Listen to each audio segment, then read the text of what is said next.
A lone traveler hears heavy footsteps crunching through the forest behind him, but when he turns, nothing is there. This is the shadowy world of the Norse troll, a being far more complex than the simple monster of fairy tales. We are about to embark on an investigative deep dive to separate childish stories from the profound and often unsettling truths hidden within the folklore. We will not just be listing different trolls, we will be unmasking their symbolic roles, their deep connection to the land and our own psyche, and what they truly represented in the ancient Norse worldview. You will gain a complete understanding of these misunderstood beings, revealing why they were so much more than just big, dumb monsters. Think of the modern internet troll who thrives on chaos and disruption from the shadows. Their mythological ancestor was a primal force of nature itself, a personification of the wild, untamable world. What hidden power did these ancient stories believe was locked within the very mountains and forests? How did our ancestors see their own inner darkness reflected in the troll's monstrous form? What part of your own world feels like it holds a hidden, watchful presence? That unsettling feeling of being watched from the shadows is the first clue to the troll's true identity. To understand them, we must first dismantle the caricature of the simple, club-wielding brute. The very word troll itself is ancient and powerful, its roots tangled in Old Norse words meaning to enchant or to exert influence. This is not a term for a mere animal. It speaks of a being with a will, a presence that can alter the world around it. Our clearest window into their world comes from texts like the Prose Edda and the Icelandic sagas, where the lines between trolls and jötnar, the giants, are often blurred into meaninglessness. They were not just big monsters, they were the primordial, chaotic forces of nature given form, the very ground you walk on, the mountain that blocks your path, the crashing wave that threatens your ship. These were all expressions of the trollish, the jötun, the ancient and wild reality that existed before the gods brought a fragile semblance of order. Think of the world not as a safe garden, but as a battlefield where civilization is a tiny, flickering fire, and the surrounding darkness is alive, sentient, and hostile. That darkness was the domain of the troll. This explains their deeply ambiguous nature. They could be immensely wise, holding secrets of magic and fate that even Odin sought. The jötun Vafthrûdnir engages in a deadly contest of wisdom with Odin himself, a battle of wits, not brawn. Yet another troll might be a brutishly simple creature, acting on raw hunger and instinct. They were master shapeshifters and spell weavers, capable of great magic, yet they were also famously vulnerable, their power shattered by the one thing they could not control, the rising sun. This vulnerability is a profound clue. They are beings of the other, creatures of the untamed wilderness, the night, and the raw, unformed elements. They cannot survive in the ordered world of day, of human settlement, and of the gods. They are the necessary counterbalance in the Norse cosmic struggle. The gods did not seek to exterminate them entirely, for without the chaos of the jötnar, their own order would have no meaning. The troll was the eternal other, the wild opposition that gave the world its tension, its danger, and its breathtaking beauty. This connection to the jötnar transforms our understanding of trolls entirely. They are not random monsters lurking in the woods. They are the direct descendants, the localized echoes, of the primordial giants who existed before the world itself was shaped. Think of the jötun Ymir, whose body became the earth, his blood the oceans, and his bones the mountains. This is the ultimate expression of the troll's nature. Every mountain that defies your passage, every storm that threatens your home, is a manifestation of that ancient, chaotic being. When a saga speaks of a troll haunting a particular fjord or peak, it is not describing a simple pest. It is identifying a sentient, willful piece of the untamed world, a conscious fragment of that primeval giant. Consider Skadi, the jötun goddess of winter and the hunt. She is a being of immense power, so deeply connected to the snowy mountains that she is those mountains. Her story is not one of a simple brute. She chooses a god for a husband and demands vengeance for her father's death, displaying a complex will and a profound bond with her wild domain. She is the spirit of the unforgiving winter landscape, a force to be respected, not merely feared. Then there is the master illusionist Utgard Loki, a Jötnar king whose very name means Loki of the Outcharts.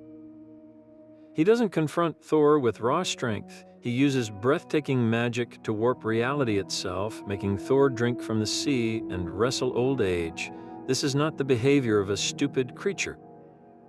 This is the cunning of the wild, the land's ability to deceive and disorient those who enter it unprepared. Trolls, as localized jötnar, possess this same spectrum of power. One might be the brutish, simple-minded guardian of a bridge, acting on a raw, territorial instinct. Another could be an ancient, impossibly wise being dwelling beneath a mountain, holding secrets of magic that predate the gods.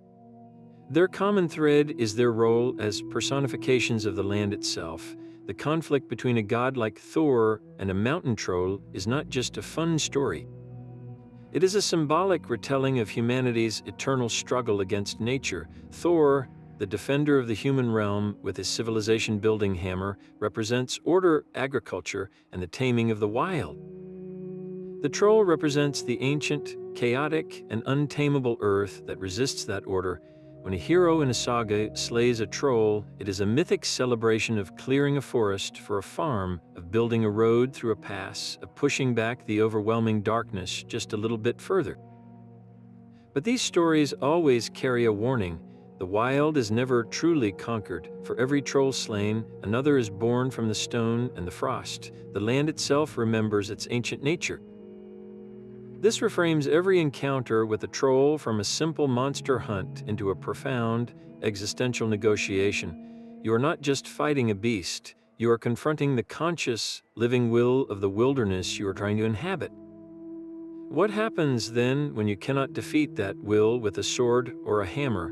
What happens when you must instead learn its rules, bargain with its power, or even seek its hidden wisdom? High in the mist-shrouded peaks where the air grows thin, the mountain trolls reign supreme. Their bodies are not merely flesh and blood, but seem hewn from the living rock itself, with skin like weathered granite and voices that rumble like an avalanche. These are not the wandering forest trolls. They are the eternal anchors of the landscape, the conscious will of the cliff face and the deep, dark chasm. They embody the mountain's dual nature, its breathtaking beauty and its utter indifference to any who dare to challenge its slopes.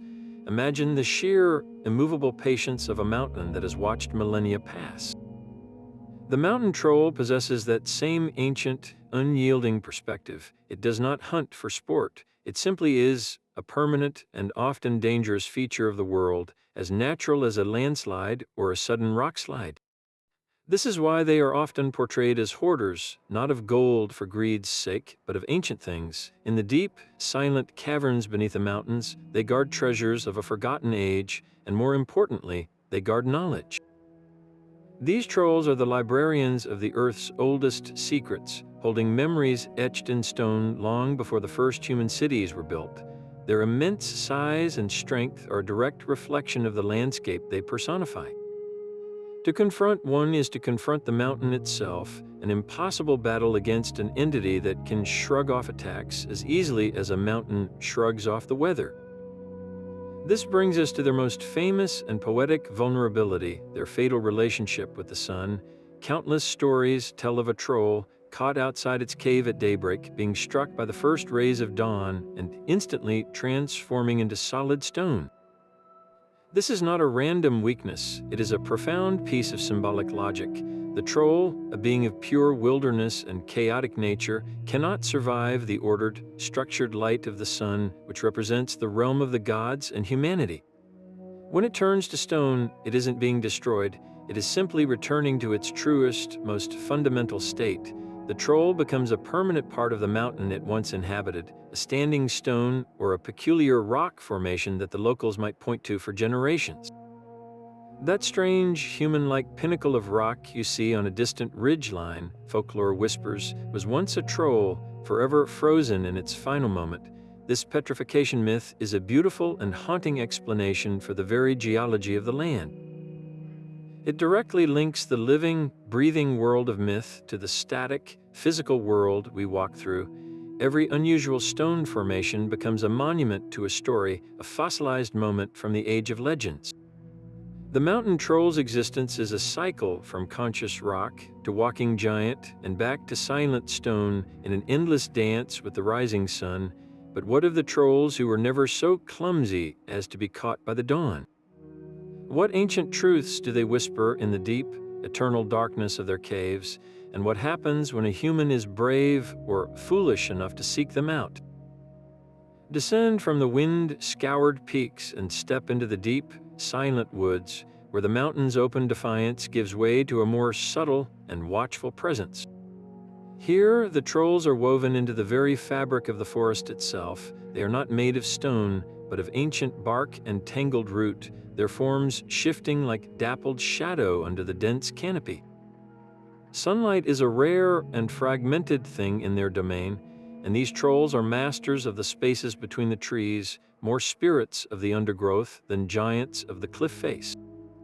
Their connection is not to a single, immovable peak, but to a living, breathing network of specific groves, hidden springs, and venerable, moss-covered trees. To harm one of these sacred sites is to invite a retribution that feels less like an attack and more like the forest itself turning against you. This is their primary role, to act as the unseen guardians of the wild's delicate equilibrium. A hunter who takes more game than his family can eat might find his path home stretching into an impossible maze, the familiar trails twisting back on themselves until he is hopelessly lost. A woodcutter who fells a grand old oak without proper offering or reason may return to find his entire woodpile reduced to dust, or hear a deep, guttural voice whispering warnings on the wind. The troll does not enact punishment out of malice, but as an enforcer of an unspoken, natural law, it is the embodiment of the principle that you cannot take from the forest without respect and reciprocity. This lore is a profound form of ancient ecological wisdom coded into stories to ensure survival.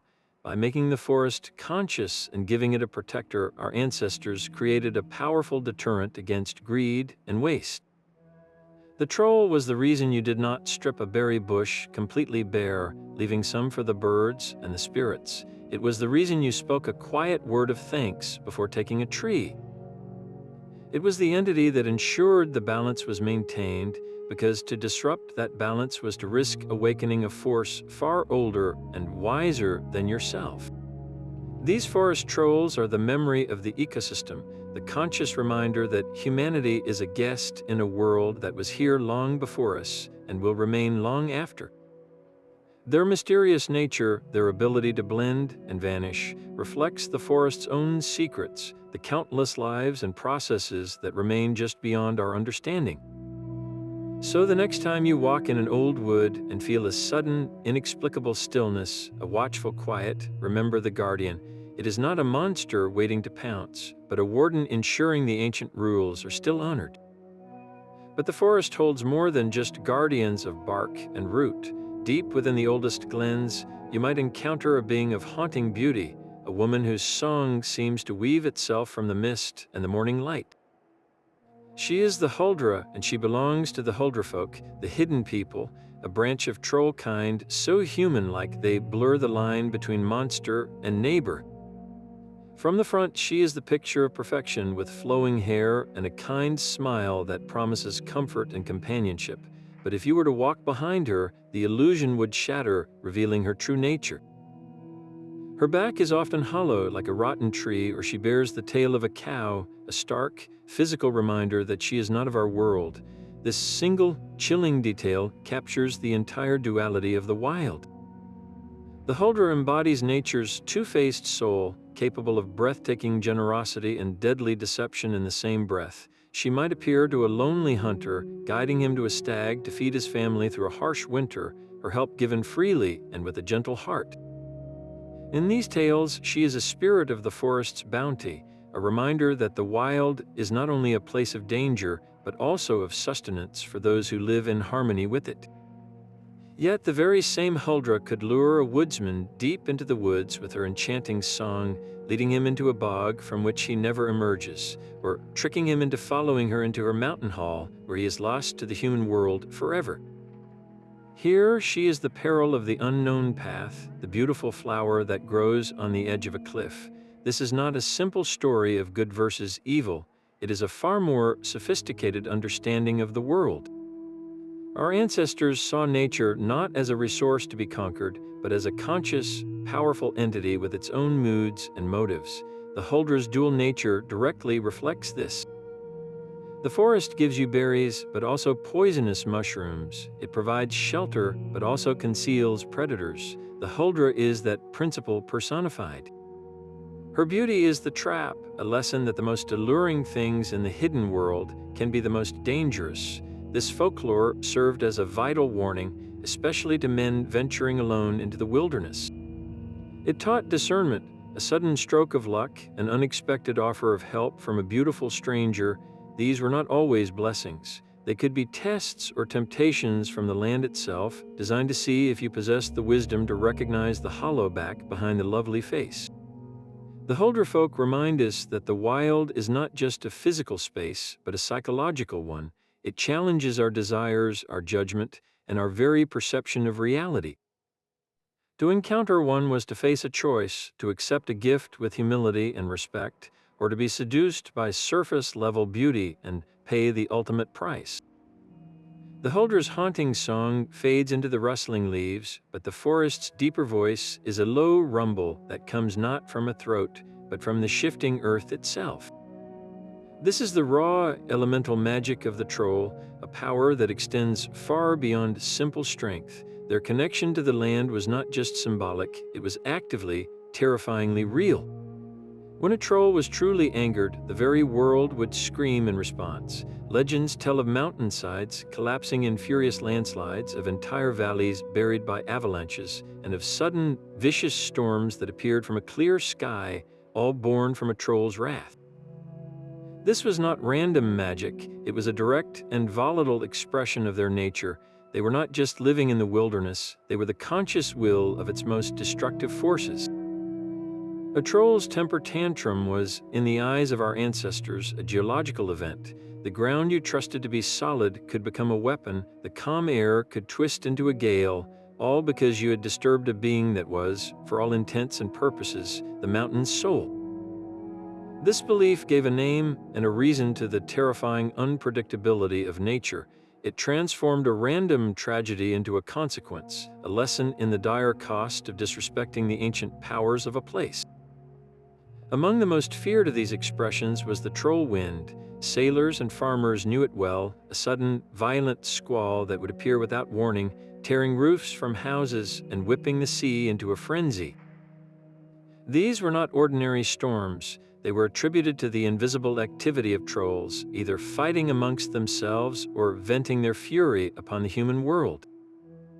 A troll wind was nature's fury given a malicious, intelligent source. It was the feeling that the storm hunting your ship had a personal vendetta, that the gale destroying your crops was a targeted punishment.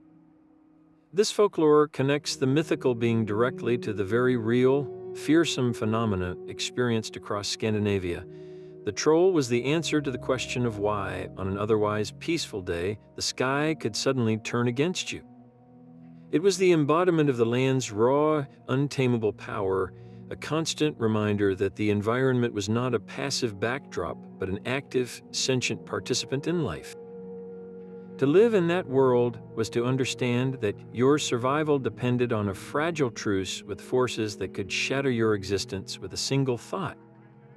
And if the land itself could hold such a grudge, what other, more intimate parts of our world might also harbor a hidden, watchful spirit? The troll's wrath may shake the mountains, but their world is not one of pure, solitary chaos.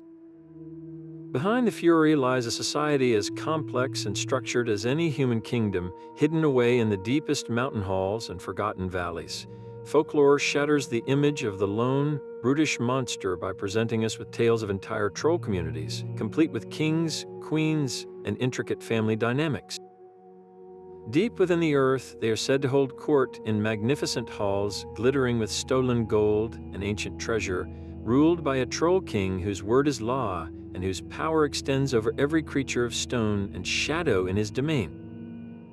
These rulers are not mere brutes. They are cunning leaders who command respect and obedience, presiding over a dark mirror of our own medieval courts. Their families are central to these stories, with tales often revolving around a father troll guarding a bridge, a mother troll seeking a human child to replace her own, or young trolls causing mischief under the watchful eyes of their elders. This social structure transforms them from simple monsters into a parallel culture, a hidden nation living just beyond the edge of human perception. Their gatherings are not just family affairs, but grand, terrifying spectacles that bleed into our world. One of the most infamous of these was the Jolstray, the Yule Ride. During the long, dark nights of the Nordic winter, when the boundary between worlds grew thin, it was believed that a great procession of the supernatural would ride through the skies and across the land. This wild hunt was not led by gods, but by trolls and other hidden folk, a chaotic cavalcade of primal power. To witness the Jolstray was a dire omen, a brush with a reality so alien and potent it could shatter a human mind. People would lock their doors and bring iron tools inside as protection, knowing that to be caught in the path of this otherworldly parade was to be swept away forever. This belief reveals a profound truth about how our ancestors saw their world.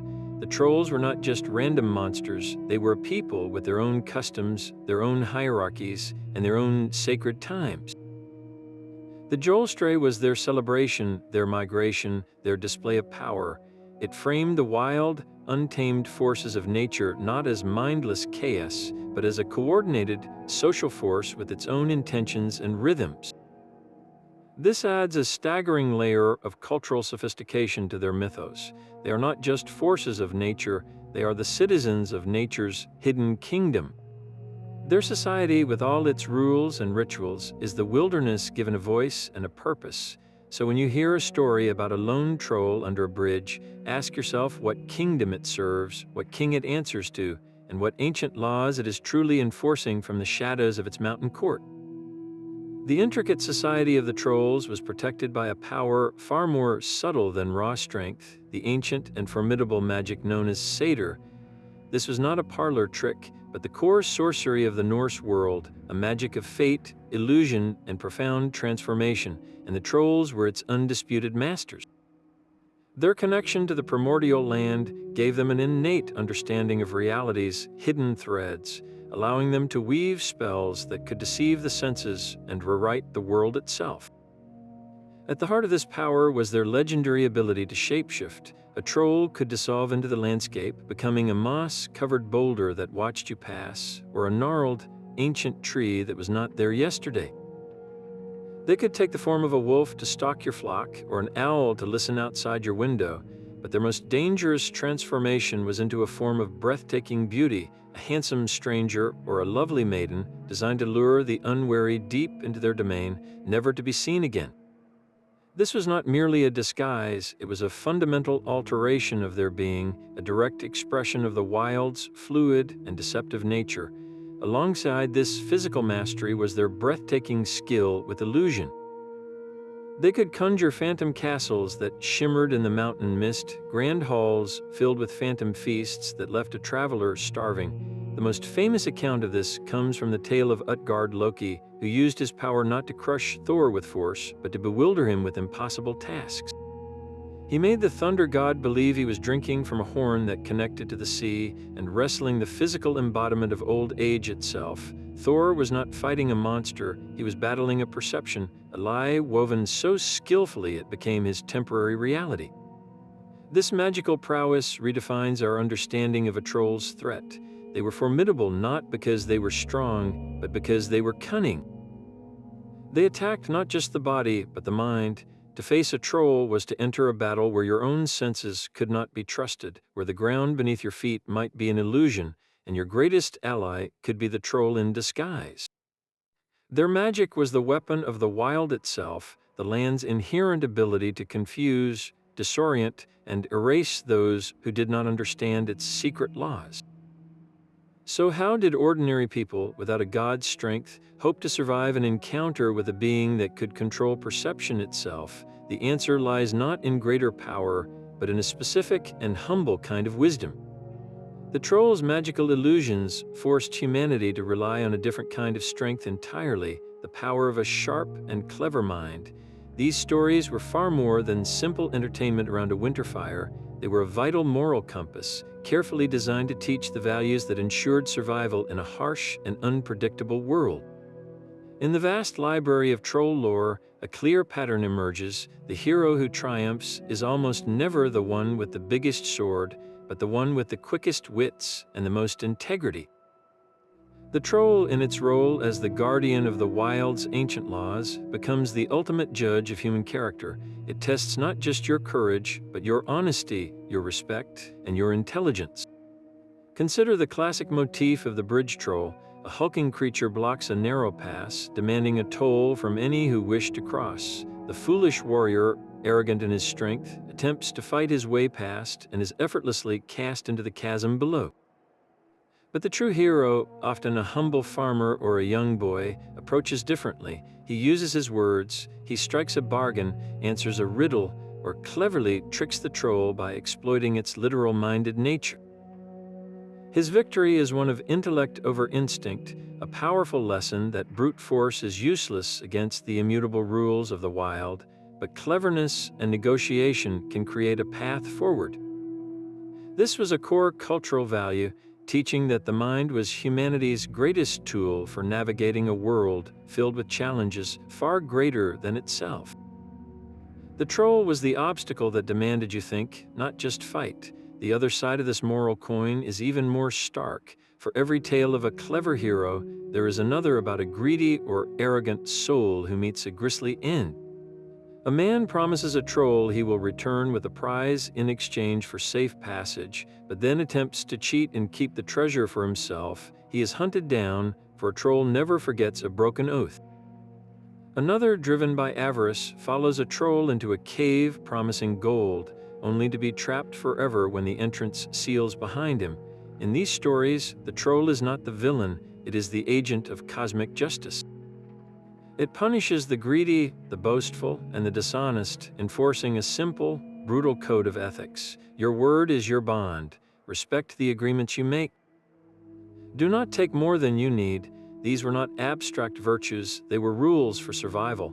To break a promise to a neighbor could destroy a community's trust. To greedily overhunt an area could lead to starvation the next winter.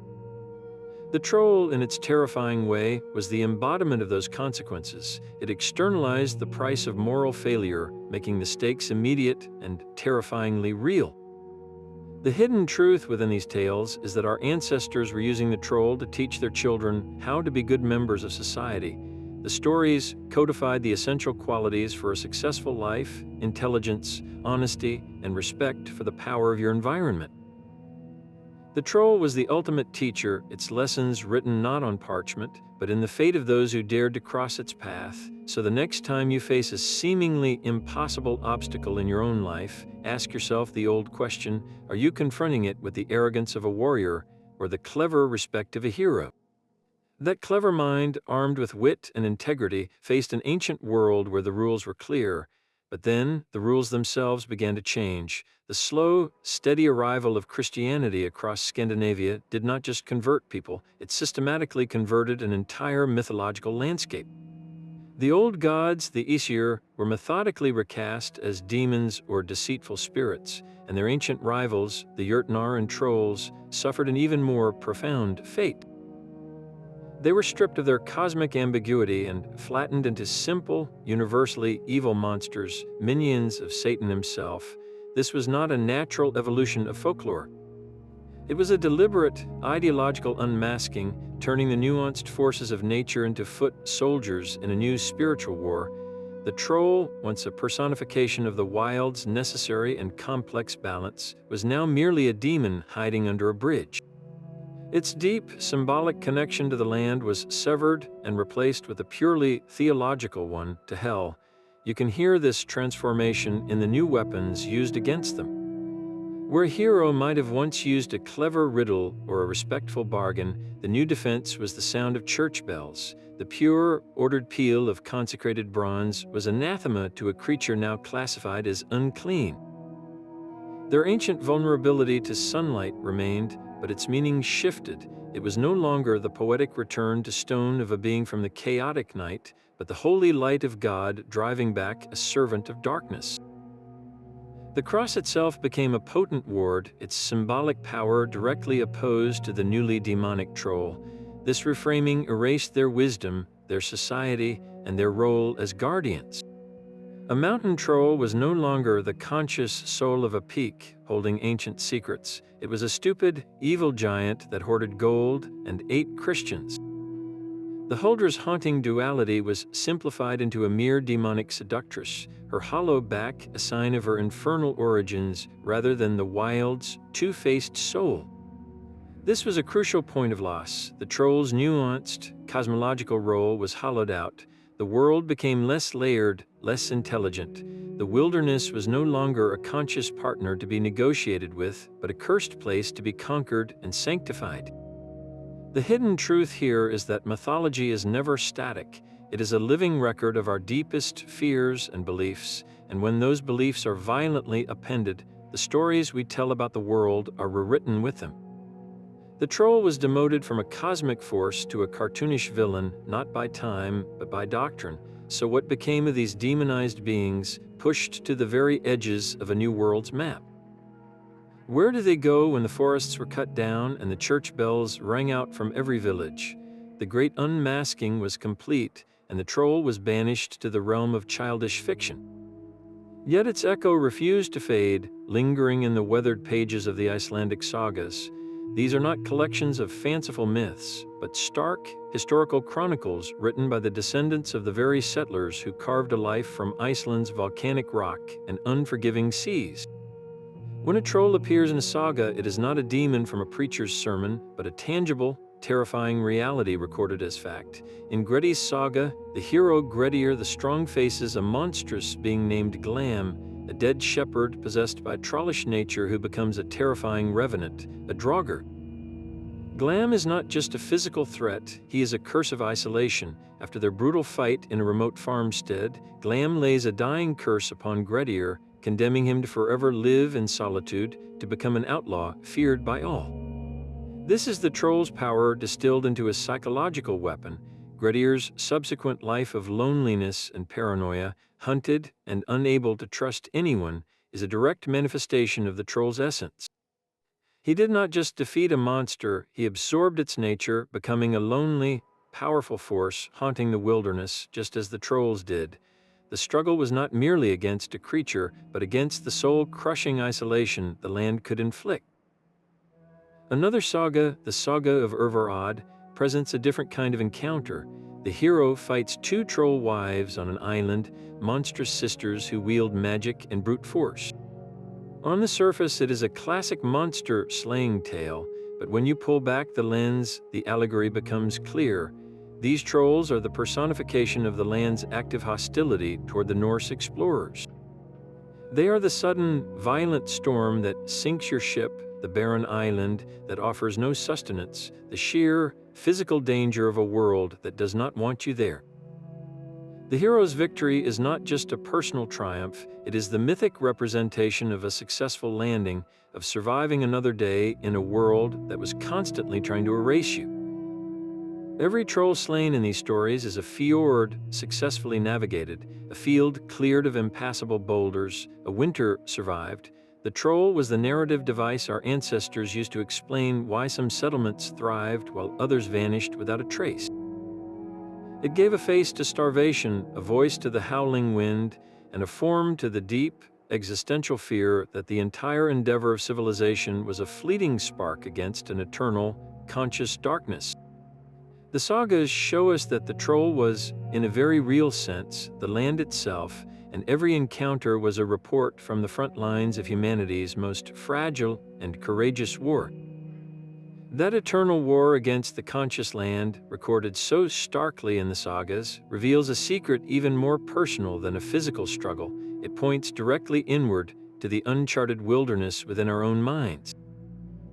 From an esoteric and psychological perspective, the troll is far more than an external monster. It is a powerful representation of the human shadow self. This concept, articulated by the psychologist Carl Jung, describes the part of our own psyche that we repress and deny, the collection of our primal instincts, our unadmitted rage, our hidden greed, and our basest desires. We lock these aspects away, pretending they do not exist, because they conflict with the civilized persona we present to the world. The troll is that locked-away self given monstrous form in our oldest stories. It is the untamed, chaotic, and often ugly part of us that we are most afraid to face. Think of the troll's raw, unbridled anger, a force that can shake mountains. Is that not a mythic exaggeration of the destructive fury we sometimes feel but are conditioned to suppress? Consider the troll's greed, its obsessive hoarding of gold in a deep, dark cave. Does that not mirror our own hidden attachments and material desires, the parts of ourselves we keep in the shadows, away from the light of day? The troll's primal nature, its direct connection to instinct and the physical body, reflects everything our modern, ordered society teaches us to transcend and control. This reframes every legendary encounter into a profound, internal allegory. When a hero confronts a troll at a bridge, the battle is not happening in some distant valley. It is happening at the crossing point within themselves. The bridge is the threshold between the conscious mind and the unconscious shadow. The troll is the guardian of that threshold, the embodiment of all the repressed parts of the self that must be faced before one can move forward into a more whole and authentic existence. The hero who tries to smash the troll with brute force, representing sheer willpower, always fails. This symbolizes the futility of trying to simply destroy or ignore our shadow. It only makes it stronger and more vengeful. But the hero who uses cleverness, who engages the troll in a battle of wits or negotiates a passage, is demonstrating the process of integration. They are not destroying their shadow, they are learning its language, understanding its demands, and acknowledging its power. This is the path to true wholeness. To integrate the shadow is not to become a monster, but to reclaim the immense energy we have spent keeping it locked away. The troll's legendary strength becomes our own vital life force. Its deep connection to the ancient earth becomes our own grounded authenticity. Its raw, unfiltered honesty becomes our own personal truth, freed from the prison of social expectation. The greatest power these ancient beings hold is their flawless ability to mirror our own inner darkness back to us. The fear they evoke is not just a fear of being eaten, but a fear of self-recognition. We are terrified of looking into the troll's eyes and seeing the parts of ourselves we have spent a lifetime running from. This is the ultimate hidden truth, unmasked by the folklore. The stories were never just about surviving the wilderness outside. They were a guide to navigating the far more treacherous and mysterious wilderness within. So the next time you feel a surge of irrational anger or a greedy impulse you quickly dismiss, ask yourself a simple, haunting question. What does your troll look like, and what ancient bridge is it guarding, waiting for you to finally, courageously cross? This final layer of the troll's identity may be the most revealing of all, for it connects them directly to the very soul of the Norse world. That shadowy presence you felt in the forest was not always a monster, it was often a landvitir, a spirit of the land. In the old animist belief, every single feature of the landscape held a conscious life force, a distinctive twisted pine, a particular mossy boulder in a field, a spring that never froze. These were not just objects. They were beings, the landvitir, the land wights. Their presence made the entire world a living, breathing, and deeply sacred community. A farmer knew better than to move that particular stone without an offering because it was a home. A traveler would not foul a clear spring because it was a living entity. The health of the land and the prosperity of the people were tied directly to the goodwill of these spirits. When they were honored, the soil was fertile, the fish were plentiful, and the house was warm. But what happened when one of these spirits was deeply wronged? If a family built their home over a sacred spring, or a king cut down a guardian tree to build his hall, the spirit's anger could fester. It might grow bitter, isolated, and twisted by the profound disrespect. Over time, that gentle land wight could transform. Its form could warp, its power could curdle into something more volatile and dangerous. It would become a localized, territorial force of retribution. And in the eyes of the community, it would earn a new name, a troll. This is the ultimate blurring of the line. A troll was not always a separate species. It could be a landvidir that had been pushed too far, a nature spirit corrupted by human transgression into a monster. The curse of a troll, then, was not random evil. It was the direct consequence of breaking a sacred contract with the world. A farmer whose cattle all sickened might remember the ancient standing stone he moved to make his field easier to plow. A village plagued by landslides might recall the grove they cut down for timber without a single prayer. The troll was the manifestation of that ecological and spiritual debt coming due. This worldview leaves no room for a passive environment. The land is not a stage for human drama, it is the primary character. The wind has an opinion, the river holds a grudge, and the mountain passes judgment.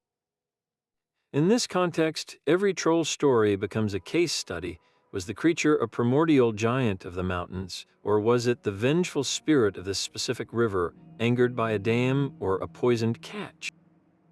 The folklore does not demand we choose. It presents a spectrum of sentience, from the local spirit to the cosmic jötnar, all part of the same conscious, interconnected whole. To live in such a world required a constant, humble dialogue. You listened to the land, you learned its moods, and you understood that your survival was a gift granted by the countless invisible beings who were its true owners. The troll, in all its terrifying forms, was the ultimate teacher of that respect, the enforcer of a law written not by gods or men, but by the living earth itself. These weaknesses were not random flaws, but the very keys to understanding the troll's soul. Take their most famous vulnerability, the fatal touch of sunlight. When dawn's first rays struck a troll, it did not just die, it petrified, becoming one with the mountain it once ruled. This was not a simple death, it was a profound, symbolic transformation. The troll, a being of the chaotic, ambiguous night, could not survive the ordered, structured reality of day. Sunlight represented the realm of the Aesir gods and of humanity, a world of clarity, boundaries, and defined laws. The troll's return to stone was the ultimate defeat of primal chaos by cosmic order, a daily, mythic reminder that the wild darkness must always recede before the civilized light. It was the natural cycle of the world, written in the fate of a single creature. Then there is their deep, instinctual fear of iron, a metal known as cold iron in folklore. This was not a superstition, it was a record of technological revolution. The trolls were ancient powers, beings of the old Stone and Bronze Ages, their essence tied to the primordial earth. Iron was humanity's great leap forward, a harder, sharper metal that forged better plows to break the stubborn soil and deadlier weapons to defend against the things that lurked in the shadows. The troll's fear of iron is the story of the Iron Age itself, a narrative of human innovation finally giving people the tools to push back against the overwhelming power of the wild. Every time a hero wielded an iron sword against a troll, it was a reenactment of humanity carving its place out of a conscious, resistant world. The final and most transformative weakness came with the echoing peal of church bells and the sight of the cross. As Christianity slowly blanketed Scandinavia, it systematically reclassified the old powers. The troll, once a complex force of nature, was flattened into a mere demon, a servant of the new theological enemy. Its vulnerability to consecrated objects was a deliberate rewriting of its essence. The pure sound of a church bell now represented a divine order that shattered the troll's chaotic magic. The cross was a symbol of a new spiritual authority that rendered the old earth powers obsolete. This was not an evolution of belief, but a conquest of it. The troll's weakness to Christianity marks the precise moment it was unmasked not as a cosmic force, but as a relic, a symbol of a fading world whose rules were being overwritten by a new, singular truth. Each of these vulnerabilities is a layer of history, a story of order conquering chaos, technology mastering nature, and a new faith dismantling an old one. They chart the journey of the troll from a terrifying personification of the world's soul to a simple monster, and finally, to a story we tell our children. The female troll shatters any simple monster archetype, embodying a force of nature so immense it defies easy categorization. While male trolls often represent the brute physicality of the wilderness, their female counterparts wield a far more complex and formidable power, one deeply intertwined with creation, magic, and a terrifying autonomy. Consider Loki, the god of mischief himself. His mother was Laufey, a figure often depicted as a giantess, a being from the same primordial stock as the trolls. She was not a minor character, but the source from which one of the most pivotal and chaotic forces in all of Norse mythology sprang. This lineage immediately frames female trolls and giantesses as foundational to the cosmic order, the mothers of gods, and the wellspring of world-altering change. Their power is not an add-on, it is an origin point. This pattern continues with figures like Skadi, the Jötnar goddess of winter and the hunt. She is a sovereign force who negotiates with gods as an equal, demanding vengeance for her father's death and choosing her own husband through a test of wit, not passive acceptance. She is the embodiment of the harsh, beautiful, and unforgiving mountain landscape, a power that must be respected on its own terms. These beings are not defined by a domestic sphere, but by the vast, untamable domains they personify. Their strength is their sovereignty, their unyielding connection to the wild realms they command. This representation of female power is raw, elemental, and completely outside the control of gods or men. It is the avalanche, the crushing winter, the untamed forest, all given a conscious, feminine will. The Huldra, whom we met in the forest, perfectly captures this dangerous duality. Her beauty is not merely a mask, it is a genuine aspect of her nature, representing the forest's bounty and its alluring mysteries. Yet her hollow back reveals the other side of that coin, the decay and inherent peril that lies just beneath the surface. She is the spirit of the wild who can guide a hunter to game or lead him to his death in a bog, all within the same breath. She is not good or evil, she simply is, reflecting nature's own absolute indifference to human morality. Her seductive power is a direct expression of this, a lure that speaks to deep human desires for companionship and beauty, but one that carries the ultimate price. This folklore served as a stark warning about the dangers of being seduced by surface-level appearances without understanding the deeper, more dangerous realities of the natural world, and by extension, the complexities of female power and sexuality. These stories viewed such power as something immense, unpredictable, and intrinsically connected to the magic of the world. It was both alluring and dangerous, life-giving and destructive. A female troll could be a nurturing mother to her own kind, yet a terrifying abductor who might steal a human child to raise as her own. This reflects a worldview that did not attempt to sanitize or simplify the feminine, but instead acknowledged its full, terrifying spectrum. The female troll is the ultimate representation of nature's two-faced soul, a force that can nourish you or consume you based on its own inscrutable laws. She is the wild, and she demands to be met not with domination, but with a clear-eyed respect for the immense power she holds. That ancient, formidable presence has not vanished from our world, it has simply been reshaped to fit a new age. The trolls of our modern stories bear little resemblance to their mythic ancestors, their cosmic terror softened into something more palatable, more commercial. We first see this transformation in the 20th century with J.R.R. Tolkien, a scholar who knew the old sagas intimately. In his Middle-earth, the cave troll that battles the Fellowship in Moria is a hulking, dim-witted beast, a far cry from the cunning Utgard Loki. Tolkien captured the raw physicality and the vulnerability to sunlight, but he flattened the troll into a mere soldier in a dark army, stripping away its deep, symbolic role as the conscious land. This was the beginning of a great simplification where the troll became a standardized fantasy monster, a set of stats in a role-playing game rather than a profound force of nature. The next step in this cultural journey was perhaps the most dramatic, the complete inversion of the troll's essence. The troll dolls of the 1960s, with their wild hair and dopey smiles, transformed the primordial being of the mountains into a harmless, collectible trinket. This was the troll fully sanitized, its danger and power erased entirely in favor of cute commercialization.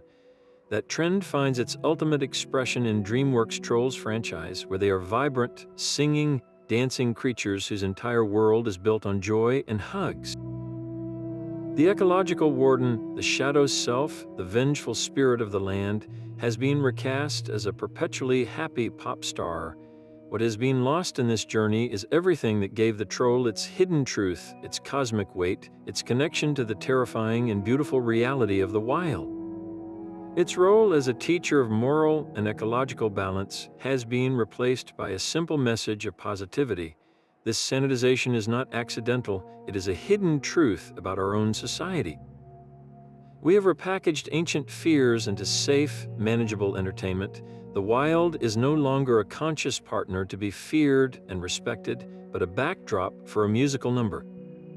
Our ancestors looked at a storm-racked mountain and saw a living, willful entity. We look at the same mountain and see a resource or a photo shoot location. The modern troll reflects this disconnection, our collective desire to domesticate the untamable, to laugh in the face of the very darkness that once taught us how to survive. Yet even in this commercial shell, a faint echo of the old power remains. The troll doll's wild, unkempt hair still hints at a feral nature, a memory of the forest and the storm. The DreamWorks troll's emphasis on community and feeling mirrors, in a distorted way, the ancient social structures of the hidden folk. We have not destroyed the troll, we have simply dressed it in new clothes, hiding its terrifying truths under a layer of glitter and song. This reveals our own modern longing, a deep, unspoken need to reconnect with that wildness, even if we can only manage to do so in the safest, most brightly colored way possible. A steel knife tucked beneath a cradle was far more than a simple piece of metal. It was a deliberate line drawn in the sand between the fragile world of human order and the overwhelming chaos of the wild. Our ancestors did not simply hope for protection, they actively built it into the very fabric of their daily lives through a sophisticated system of rituals and charms. These practices formed a practical, spiritual technology designed to reinforce the boundary between the farmstead and the forest, the home and the hidden folk. The most common tool in this arsenal was cold iron, particularly in the form of a knife or a pair of scissors. Placing a steel blade under a child's bed or hanging scissors over a stable door was not an empty gesture. It was a potent declaration. Iron, the metal of human innovation and civilization, represented everything the ancient trolls were not, its very presence creating a circle of safety that the primordial beings of stone and magic could not cross. This was a direct application of their deepest vulnerability, a way of saying this home, this family, belongs to the age of humanity. Another powerful ward was the rowan tree, a tree often found growing near homesteads not by chance, but by design. Its vibrant red berries were seen as a beacon of protective power. People would carefully weave rowan branches into crosses and hang them over their doorways, or place sprigs above the lintel of a barn. The rowan was believed to possess an innate magic that confused and repelled evil spirits and trolls, its very essence acting as a filter that purified the space within. To walk through a doorway guarded by rowan was to leave the wild's influence outside. Alongside these physical objects were the spoken formulas, the whispered words of power. Before a journey, a traveler might recite a specific charm to ensure the paths remained clear and the bridges free of guardians. A farmer might speak a blessing over his fields at dusk, a verbal fence to keep the troll wind from destroying his crops. These words were not prayers in a religious sense, they were incantations, spoken contracts with the unseen world that reaffirmed the human right to be there. Viewed through a modern lens, it is easy to dismiss these acts as mere superstition, but to do so is to miss their profound psychological genius. Every knife under a bed, every rowan branch over a door was a tangible, physical action that reinforced a mental state of safety and control. In a world where the line between the natural and the supernatural was blurred, these rituals gave people a sense of agency. They were the levers and buttons of a spiritual interface, allowing ordinary individuals to actively participate in their own defense against forces that felt otherwise uncontrollable. The ritual created the boundary, and the belief in that boundary made it real. This was a technology of the mind and spirit, a way of mapping order onto chaos and carving out a space where human life could not just survive, but truly flourish. The true power of the steel and the rowan was not just in their material properties, but in the unwavering human belief that they could hold back the night. That steel knife under the cradle protected a child not just from trolls, but from a far more complex truth, one where the blood of those very beings might already flow in their veins. The line between human and monster was not always a wall, but sometimes a bridge, and the most powerful families sometimes built their legacy upon it. Across the sagas, we find startling claims of royal lineages tracing their ancestry directly back to the jötnar, the very primordial giants from whom trolls descend. This was not a hidden shame, but a source of immense prestige, a claim to a heritage of raw, untamed power. The Ynglinga saga, for instance, traces the Swedish royal house back to the god Frey, who himself was born of the Jotun and Jord. This divine giant ancestry was a double-edged sword, granting the king a direct connection to the fertile, chaotic forces of the earth itself. His right to rule was rooted not just in divine order, but in the wild, generative power of the land he governed. It meant his strength was the mountain's strength, his will the storm's will. This was a claim to sovereignty written in the oldest language of all, the language of the world's creation. On a more intimate scale, individual families often told stories of a trollish forebear.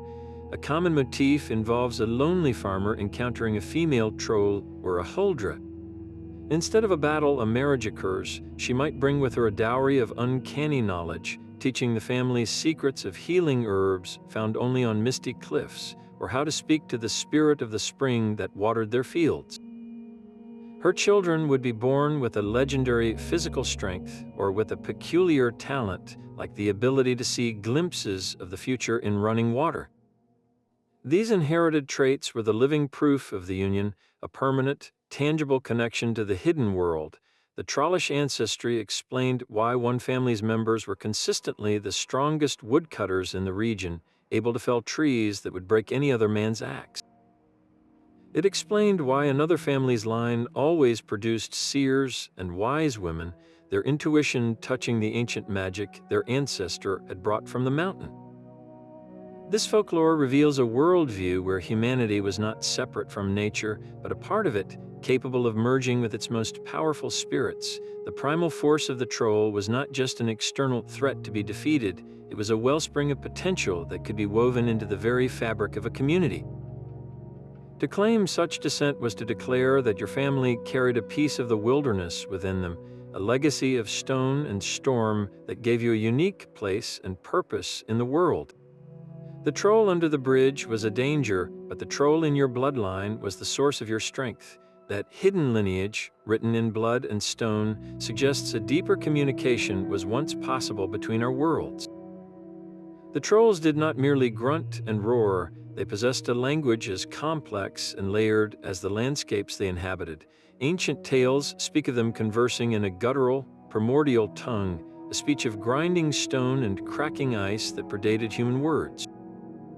To human ears, it sounded like the rumble of a distant avalanche or the groan of an ancient forest, a noise without meaning, but within that cacophony lay a sophisticated code.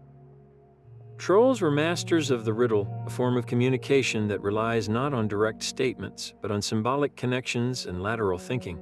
A troll guarding a bridge would not simply demand a toll, it would pose a convoluted puzzle about what is roots that nobody sees, is taller than trees, up and up it goes, and yet never grows. The answer, a mountain, was not just a solution to a game, it was a direct expression of the troll's own essence. Solving the riddle proved you understood the symbolic language of the land, that you could see the world through its eyes, and thus deserved to pass. This was not a test of knowledge, but a perception. More than just riddles, trolls were believed to hold conversations with the world itself. A saga might describe a mountain troll whispering to the bedrock, receiving counsel from the enduring patience of the stone. A forest troll could understand the warning cry of a bird or the secret messages carried on the wind. They did not command the elements, they listened to them. This ability frames their speech as the native tongue of the animate, conscious earth, a continuous dialogue between all parts of the wild. From our modern, rational perspective, we can analyze this as a powerful metaphor for the lost language of nature. It represents an intuitive, non-linear way of knowing that modern humanity has largely forgotten. We process the world through data and logic, seeking to quantify and explain. But the troll's language operates on symbolism, sensation, and deep, pattern-based intuition.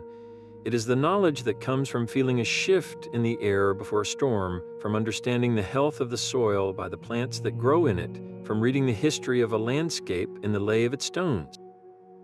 This is the wisdom of the tracker, the farmer, the sailor, all those who must listen to the world to survive. The folklore implies that to truly understand a troll, you had to learn this hidden language. It was the ultimate key to unlocking the secrets of the natural world. A hero who could decipher the troll's riddles or comprehend its ancient speech wasn't just defeating a monster, he was achieving a state of harmony.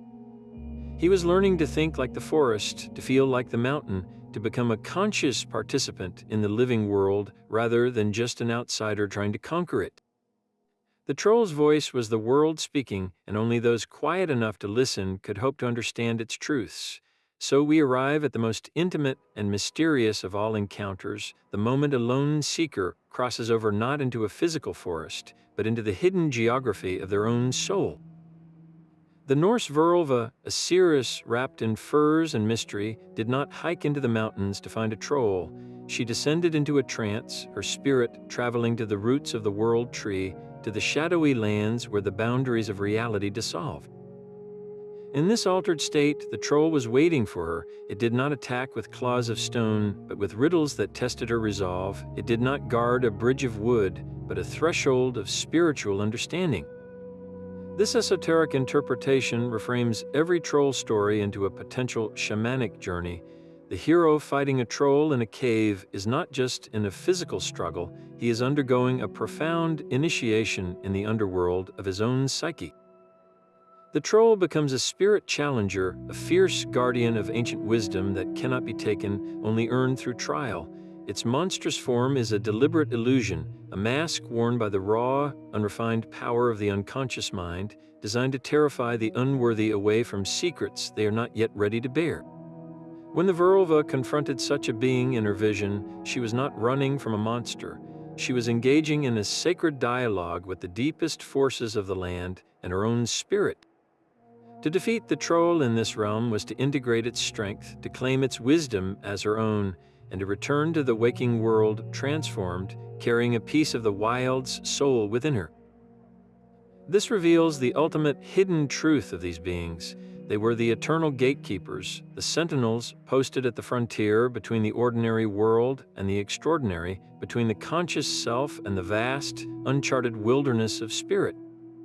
Whether you met one on a misty path or in the depths of a trance, the challenge was the same. You had to prove you possessed the courage, the wit, and the integrity to cross. That ancient voice is no longer confined to the sagas. It now echoes in the cracking ice of our melting glaciers. The troll's legendary wrath at human greed is no longer a fireside tale, but a daily headline. When a troll cursed a farmer for clearing a sacred grove, the resulting landslide was a local tragedy. Today, that same principle operates on a global scale. The troll has become an archetypal symbol of nature's retaliation, its fury scaled up to match the vastness of our exploitation. Its territorial rage over a single poisoned river is now the oceanic acidification killing entire marine ecosystems. Its vengeful storm, the troll wind, has become the superstorms and unprecedented wildfires fueled by a climate we have recklessly altered. The folklore was a blueprint, a mythic early warning system we failed to heed. Our ancestors understood that to poison a well was to awaken a vengeful spirit. We now pump billions of tons of carbon into the atmosphere, poisoning the very air, and seem surprised when the global troll stirs. The troll's nature was always to be the enforcer of natural law, and we are now witnessing its judgment on a planetary level. This reframes every story of a hero placating a troll into a profound lesson in sustainability. The hero who succeeds does not destroy the troll, he negotiates with it. He learns its rules and agrees to live within them. That is the urgent wisdom we have forgotten. We have spent centuries trying to slay the troll of the wild with industry and technology, only to find it was never a monster to be killed, but a partner to be respected. Its immense, patient form is the biosphere itself, and it is finally responding to our prolonged disrespect with a force that feels biblical. Seeing the troll in this light transforms it from a relic into a prophet. Those old stories were not about scaring children, they were about preserving a future. They taught that the land has a memory and a will, and that breaking your contract with it has inevitable, tangible consequences. The troll is the embodiment of that consequence. It is the spirit of the burning forest, the acidifying ocean, and the destabilized climate, a conscious force of reckoning for a species that believed it could live outside the rules of the natural world. The hidden truth is that we have been unmasked. We are the arrogant heroes who tried to cheat the bridge guardian, and the bill for our passage is now due. That same troll guarding the bridge in the ancient sagas now stands squarely in the middle of your dreams. When these beings appear in our subconscious, they are not random monsters, they are deeply personal symbols, and their presence is a direct message from the hidden parts of our own minds. A dream troll often manifests as an obstacle that feels as immovable and ancient as a mountain. It might take the form of a looming financial debt that blocks your path forward, a toxic relationship you feel powerless to escape, or a career stagnation that seems as permanent as granite. In the dream, you cannot go around it, and your punches seem to do nothing. This is the troll's essence, reflecting a challenge that cannot be solved by sheer force of will alone, demanding instead a more clever, nuanced approach you have not yet discovered. This immovable dream troll is your psyche's way of making you stop and truly look at a problem you have been trying to brute force your way through in waking life. At other times, the dream troll is far more intimate, a grotesque figure that feels strangely familiar. This is often a repressed emotion that has festered in the dark, growing large and monstrous from neglect. A deep-seated envy you refuse to acknowledge might appear as a troll hoarding shiny objects in a cave, jealously guarding them from others. A long-suppressed anger, the kind you swallow day after day, can transform into a troll with a rumbling, explosive temper that threatens to bring down your entire dream world. The troll's ugliness here is a direct reflection of how we view these unacceptable feelings. We lock them away because we believe they are monstrous, but by appearing in a dream, the troll is forcing a confrontation. It is demanding to be seen and heard because a feeling you ignore does not vanish. It only grows stronger and more distorted in the shadows. This process extends to the very parts of our own personality we have learned to demonize. Perhaps you were taught that ambition is selfish, so the driven, assertive part of you becomes a greedy troll in your dreams, constantly seeking more power.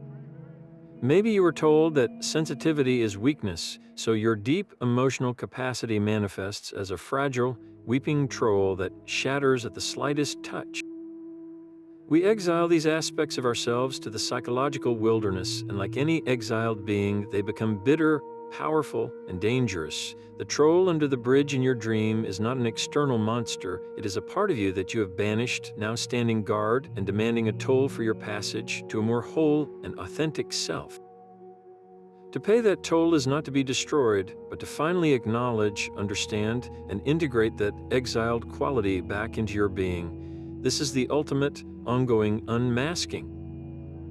The journey to understand the Norse troll was never just about deciphering old texts. It is a living, internal process. Every time you face a seemingly immovable obstacle in your life, every time you feel a surge of an emotion you deem unacceptable, and every time you dream of a monstrous figure blocking your path, you are being given a choice.